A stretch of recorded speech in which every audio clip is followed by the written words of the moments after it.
एक कॉलेज की छात्रा शादी से पहले प्रेग्नेंट हो गई थी। उसने अपने परिवार को बताए बिना चुपचाप जुड़वा बच्चों को जन्म दिया। उसने खुद ही उनकी परवरिश की, लेकिन दोनों बच्चों को जन्मजात दमा था। उस औरत के पास कोई और रास्ता नहीं था। बच्चों की दवाइयों का खर्च उठाने के लिए उसने जहाँ जहाँ काम मिला वहाँ काम किया। एक दिन उसने एक रेस्टोरेंट में पार्ट टाइम जॉब ली और दोनों बच्चों को रेस्टोरेंट के गेट के पास बैठा दिया। उसने उन्हें बोला, इधर उधर मत भागना, और फिर अंदर चली गई। माँ को इतनी मेहनत करते देख दोनों बच्चों को बहुत बुरा लगा। माँ का बोझ कम करने के लिए उन्होंने सोचा कि कुछ मदद करें। वो दौड़कर खिड़कियां साफ करने लग गए, लेकिन तभी अचानक एक बच्चा फिसल गया और वो सीधा एक अरबपति की गोद में गिर पड़ा। अरबपति हैरान रह गया। उसे ये दोनों बच्चे बिल्कुल वैसे ही लगे जैसे उसका खुद का बेटा बचपन में दिखता था। उसे और उसकी पत्नी को ये कोई इत्तेफाक नहीं लगा। उन्होंने तुरंत अपने बेटे, जो एक कंपनी का सीईओ था, से सवाल किया, कहीं तुमने चोरी छिपे बच्चे तो नहीं पैदा किए? ये सुनते ही सीईओ सन्न रह गया। वो तो पिछले 30 सालों से सिंगल था। उसके बच्चे कहाँ से आ गए? उसे लगा कि उसके माता पिता बस पोते पोतियों के लिए पागल हो रहे हैं। जब बच्चों ने माफी मांगी और जाने लगे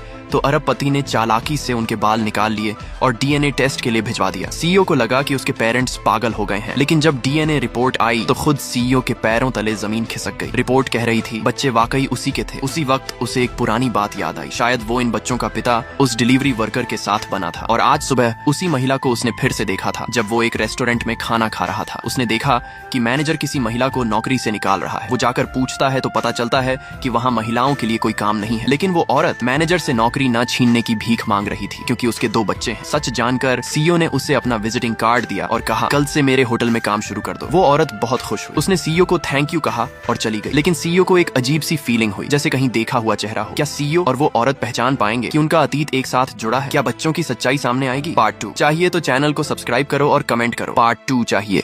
लड़की कैंसर के अंतिम चरण में थी। अब उसके जीवन में ज्यादा समय नहीं बचा था। अस्पताल के डॉक्टर और नर्स ने उसके साथ उसका आखिरी जन्मदिन मनाया, लेकिन उसकी माँ वहाँ नहीं थी। दिन के अंत में उसने माँ को संदेश भेजा और उससे गुजारिश की कि वह उसके अंतिम पलों में साथ दे, पर माँ ने इसे महत्व नहीं दिया। उसने सोचा कि यह सब उसे छलने के लिए झूठ है। लड़की सारी उम्मीद खो बैठी। उसे याद आया कि उसकी माँ पेट के कैंसर की एक्सपर्ट थी, जो हमेशा अपने काम में व्यस्त रहती थी, लेकिन उसने कभी भी उसके साथ जन्मदिन नहीं मनाया। उसे मिला एकमात्र तोहफा वह गुलाबी क्लिप थी, जिसे पिता ने माँ की ओर से उसे दिया था। उसने उसे हमेशा संभाल कर रखा, पर अब उसके पास बाल ही नहीं थे जिनमें वह इसे लगा सके। जब वह दुखी हुई तब उसे फिर से अटैक आया। दर्द इतना तेज था कि वह बेहोश हो गई। डॉक्टर और नर्स ने समय रहते यह देख लिया, पर उसकी जान नहीं बचा पाए। अपने अंतिम विचारों में भी उसे माँ ही याद आई, जिसे वह बहुत प्यार करती थी और हमेशा दवा इलाज में ही लगी रहती थी। उसे पता था कि माँ का सपना लोगों की जान बचाने के लिए इलाज विकसित करना था। इसलिए उसने डॉक्टरों से कहा कि उसका शरीर माँ को शैक्षणिक नमूने के रूप में दान कर दिया जाए, ताकि वह अपनी खोज जारी रख सके। शायद उसकी कहानी ने आसमान को भी पिघला दिया। उसकी आत्मा थोड़ी देर धरती पर रही। उसने अपने शरीर को बिस्तर पर और डॉक्टरों को देखा, जिन्हें अब वह छू नहीं सकती थी। तभी उसे एहसास हुआ कि वह मर चुकी है। डॉक्टर ने उसका शरीर चादर से ढका और दूसरी मरीज का इलाज कर रही उसकी माँ को कुछ अजीब महसूस हुआ, लेकिन वह दवाइयाँ लिखने में व्यस्त थी। वह डॉक्टर की कॉल का जवाब न दे सकी, जिससे डॉक्टर नाराज हो गया। उसने आरोप लगाया कि उसने कभी अपनी बेटी की परवाह नहीं की और इतना कहकर कमरे से चला गया। लड़की आत्मा बनकर माँ के पास गई। उसने देखा कि माँ मीठे शब्दों से एक और बच्चे को दवा के साथ कैंडी दे रही थी। उसे अपना बचपन याद आया। माँ के ऑफिस में हमेशा कैंडी से भरा एक जार रहता था, लेकिन उसे कभी खाने नहीं देती थी। वह देखती थी कि माँ दूसरों बच्चों को दवा खाने पर कैंडी देती और वह बस कोने से देखती रह जाती। वह फिर रो पड़ी। अचानक उसने माँ के कैलेंडर में देखा कि उसके जन्मदिन पर निशान लगा था। इससे उसे थोड़ी उम्मीद मिली। आखिरकार माँ को याद आया कि उसे कॉल करे, लेकिन न कॉल का जवाब मिला और न ही संदेश का। माँ ने सोचा कि बेटी नखरे कर रही है। उसने डांटते हुए एक संदेश भेजा। कोई जवाब न मिलने पर उसने नौकरानी को कॉल किया और पूछा। तब उसे पता चला कि उसकी बेटी अब खा नहीं सकती और घर पर भी नहीं रहती। वह गुस्सा हो गई। उसे लगा कि बेटी उसे छलने के लिए बुरा बर्ताव कर रही है। वह भूल गई कि जिस दिन बेटी का निदान हुआ था उसी दिन उसने बीमारी के बारे में बताया था, लेकिन माँ ने सोचा कि यह सिर्फ ध्यान आकर्षित करने का बहाना है। वह बेटी के स्कूल गई और वहाँ बीमारी की वजह से छुट्टी का रिपोर्ट देखा। उसे फिर बेचैनी हुई, लेकिन उसने फिर भी इसे खेल समझा। वह घर पहुंची और देखा कि वह खाली है। साफ दिख रहा था कि वहाँ बहुत समय से कोई नहीं था। गुस्से से भरकर उसने बेटी को कॉल किया, पर कोई जवाब नहीं मिला। उसी पल उसे गहरी बेचैनी हुई। इससे पहले कि वह समझ पाती, उसे सोफे पर मोबाइल बजता सुनाई दिया। उसने उठाया और देखा कि यह बेटी द्वारा सेट की गई रिकॉर्डिंग थी। बेटी की मीठी आवाज सुनकर जो उसके बारे में चिंतित थी, वह फिर भी सोचती रही कि यह जाल है। उसे लगा कि बेटी घर से बगावत में चली गई है। गुस्से में उसने संदेश लिखा, अगर वह वापस नहीं आई तो फिर कभी लौट कर मत आना। लेकिन अब बहुत देर हो चुकी थी, क्योंकि उसकी बेटी कभी वापस नहीं आएगी। ठीक उसी समय उसका फोन बजा। उसने देखा कि बेटी की कॉल आ रही है। उसने सोचा कि आखिरकार उसने मान लिया, लेकिन कॉल डॉक्टर ने की थी और उसने बताया कि उसकी बेटी पेट के कैंसर से मर मर गई है। बिना पैंट पहनी एक खूबसूरत लड़की आधी रात को बस टॉयलेट जाना चाहती थी, पर किसे पता था कि गलती से वो किसी के पीछा करने का शिकार बन जाएगी। घबराई हुई वो लड़की तुरंत एक लड़के की टैक्सी पर चढ़ गई। जब लड़के ने कार के बाहर उन गुंडों को देखा जो उसका पीछा कर रहे थे, तो उसने झट से एक्सीलरेटर दबा दिया और गाड़ी को तेजी से भगाने लगा। गुंडे पीछे हटने वाले नहीं थे। उन्होंने अपनी छोटी मोटरसाइकिल उठाई और टैक्सी का पीछा करने लगे। लड़की ने लड़के से विनती की, थोड़ा और तेज चलाओ प्लीज। सभी लड़की ने अपनी ईमानदारी दिखाने के लिए सुपर पावर इस्तेमाल किया और लड़के को पैसों का ट्रांसफर कर दिया। डिंग डिंग की आवाज सुनते ही लड़का पूरी तरह जोश में आ गया। गाड़ी की रफ्तार बढ़ाई और पल भर में गुंडों को पीछे छोड़ दिया। जब वे सुरक्षित जगह पहुंचे, लड़के ने देखा कि लड़की की हालत कुछ अजीब थी। उसने गाड़ी से उतरकर ध्यान से देखा। सामने खड़ी वही लड़की एक सच्ची कुंवारी थी। 4 साल बाद एक लग्जरी कार अचानक सब्जी मंडी के सामने रुकी। कार से वही 4 साल पुरानी अमीर औरत उतरी, हाथ में अपनी छोटी बेटी का हाथ थामे हुए। वो अपने बच्चे के पिता को ढूंढने आई थी। लड़का उसी समय किराए के झगड़े में उलझा हुआ था। तभी अचानक छोटी बच्ची दौड़कर आई और बोली, पापा। लड़का चौंक गया। उसे लगा गलती से पहचान लिया है। औरत ने गुस्से में कहा, शिनशिन ने गलती नहीं की, तुम ही उसके पापा हो। आसपास के लोग देखने लगे। औरत ने लड़के को डांटा, तू कितना बेवफा निकला, मैंने तुझे 4 साल तक ढूंढा है। बच्ची बार बार पापा पापा कह रही थी, लेकिन लड़का अभी भी कुछ समझ नहीं पा रहा था। तभी औरत ने डीएनए रिपोर्ट निकाल ली। लड़के ने नंबर देखे और यकीन हो गया, वो 4 साल पहले की रात वाकई एक बच्चे की शुरुआत थी। लड़के ने पूछा, अगर ऐसा था तो तुम पहले क्यों नहीं आई? औरत भड़क गई, हर बार जब मैं तेरा पता लगाती थी तू नौकरी बदल लेता था। सच्चाई खुली, जो उसकी जासूसी कर रहा था वही लड़का था। गुस्से में औरत ने लड़के की कॉलर पकड़ ली। अब तू मेरे साथ चलेगा, बच्चे के लिए शादी करनी ही होगी। लड़का शौक में था। औरत ने उसका कान पकड़कर सीधा रजिस्ट्रेशन ऑफिस ले गई। शादी का सर्टिफिकेट मिलने के बाद लड़के ने मान लिया कि अब उसकी एक बेटी है। उसी समय औरत का फोन आया, अगर फिर से गायब हुए तो बुरा होगा, और वो अपनी बेटी का हाथ पकड़कर चली गई। कुछ देर बाद कई लग्जरी कारें